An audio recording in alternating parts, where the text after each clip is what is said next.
There's a lot of conspiracy theories about who built the pyramids. The Freemasons, ancient aliens, lizard people, or a technologically superior culture that employed lost techniques. These are all possibilities and common themes in these theories. Scientists have made unsuccessful attempts to refute these unfounded theories.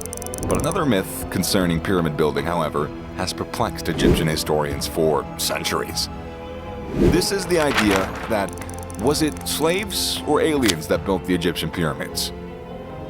The Great Pyramids of Giza were among the most amazing man-made monuments in history. They were built at a period when Egypt was one of the wealthiest and most powerful civilizations in the world.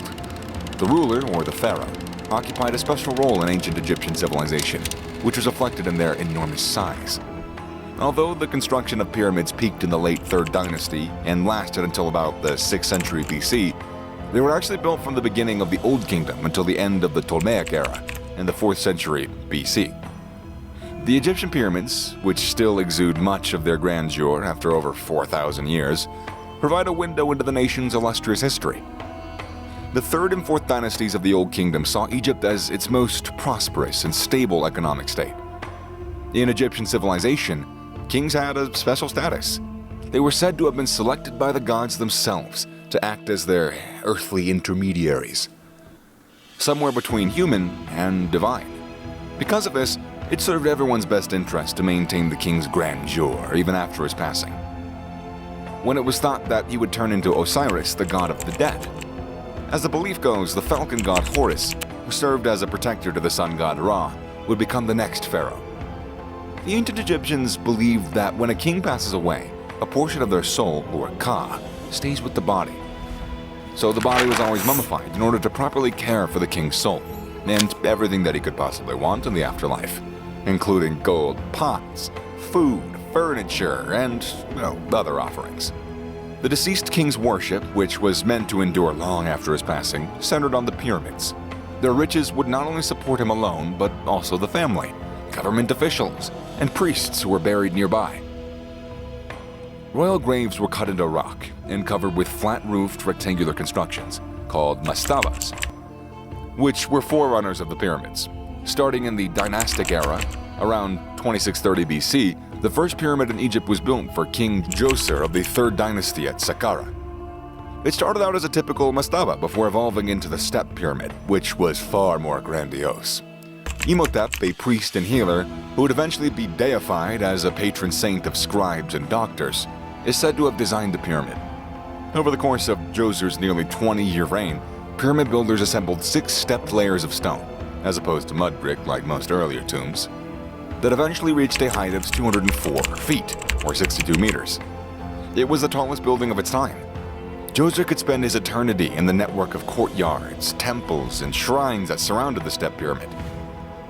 And this stepped pyramid was the standard for royal funerals after Djoser, although none of those intended by his dynastic successors were finished, probably due to their relatively short reigns, but anyways. The Red Pyramid at Dahsur, one of 3 tombs erected for the first king of the 4th dynasty, Sneferu, was the first tomb to be built as a true, smooth-sided, not stepped, pyramid. It was given the name from the shade of the limestone blocks used to build the pyramid's core. The Great Pyramids of Giza, which are situated on a plateau on the west bank of the Nile River, on the outskirts of present-day Cairo, are the most well-known pyramids. The only remaining building of the renowned 7 wonders of the ancient world is the Great Pyramid, the oldest and biggest of the 3 pyramids at Giza. It was built for Pharaoh Khufu, the 2nd of the 4th dynasty's 8 kings and Sneferu's successor. Despite ruling for 23 years, little is known of Khufu's time and power outside of the splendor of his pyramid. The pyramid is the biggest in the world. The original height was 481 feet, or 147 meters. And it had sides an average length of 755.75 feet. The Great Pyramid is flanked by 3 smaller pyramids erected for Khufu's queens, and a neighboring tomb was discovered to hold the empty sarcophagus of his mother, Queen Hetepheres. Rows of mastabas encircle Khufu's pyramid, much as they do other pyramids, where the king's family or officials were buried to support and assist him in the afterlife. The middle pyramid at Giza was built for Pharaoh Khafre, the son of Khufu. The The tomb of Pharaoh Khafre is located within the Pyramid of Khafre, the second tallest pyramid at Giza. The Great Sphinx, a guardian monument carved in limestone with the head of a man and the body of a lion, was a special feature built within Khafre's pyramid complex. With a length of 240 feet and a height of 66 feet, it was the biggest statue in all of antiquity.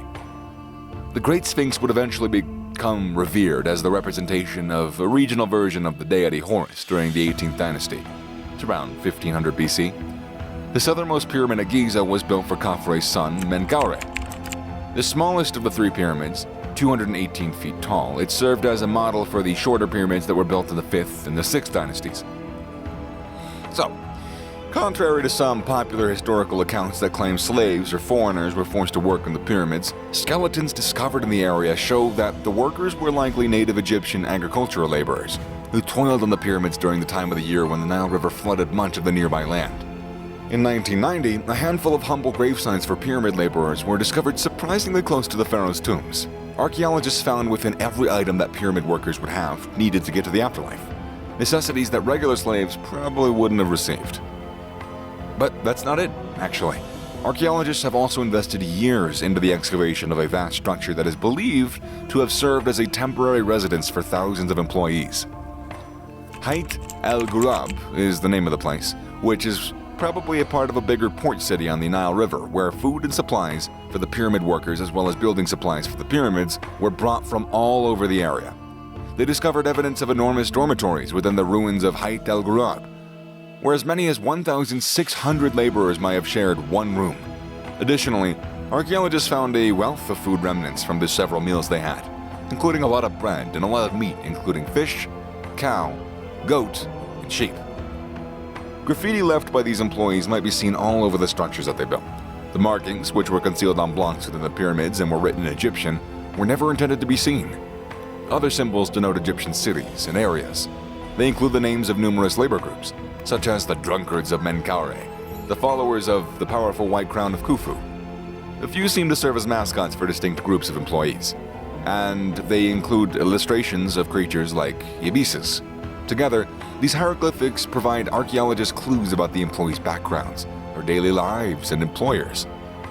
Archaeologists have never discovered any evidence of slavery or foreign labor. The collecting of labor taxes in ancient Egypt is well documented. As a result, some experts have hypothesized that employees may have cycled among building projects, kind of like a type of national service. It's not clear whether it implies that the employees were forced or not. The 5th and 6th dynasties saw the ongoing building of pyramids, although throughout this time the overall standard and scope of the structures also fell, along with the authority and riches of the kings. The walls of the burial chamber and the remainder of the pyramid's interior started to be inscribed with written chronicles of the king's rule in the older kingdom pyramids, starting with that of King Unas. These are the oldest important religious works from ancient Egypt that are known as pyramid texts. The second king of the 6th dynasty, who rose to power as a young child, reigned for 94 years, and he was the last of the great pyramid builders. By the time he came to power, Old Kingdom's wealth it was waning, and the pharaoh had partially lost his quasi-divine position as non-royal administrative officials' influence had increased. The Saqqara pyramid erected by Pepi II took him around 30 years to finish. It was substantially smaller, 172 feet, than comparable Old Kingdom structures. With Pepi's death, the monarchy and its strong central administration practically fell, ushering Egypt into the first intermediate period, a period of unrest. During the so-called Middle Kingdom phase, later kings of the 12th dynasty would once again build pyramids, but they were never as large as the Great Pyramids. The majority of the bodies and funeral goods from Egypt's pyramids were stolen by tomb raiders and other vandals in both ancient and modern times, along with their exteriors.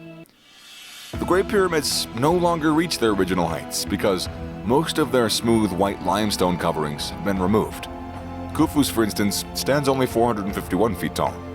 Nevertheless, the towering magnificence of the pyramids and the continuing attraction of Egypt's magnificent history continue to bring millions of tourists there every year. The pyramids are a mark of Egypt's historic past and a testimony of how great of a country it is. If you enjoyed what you just watched, then give the video a thumbs up. And don't forget to subscribe to this channel. Or do, I guess I can't force you, right? Anyways, I'll see you soon. Wait, I hope I do. I can't force you. I have no power here. I hope to see you in the next one. That's what they all say. Later.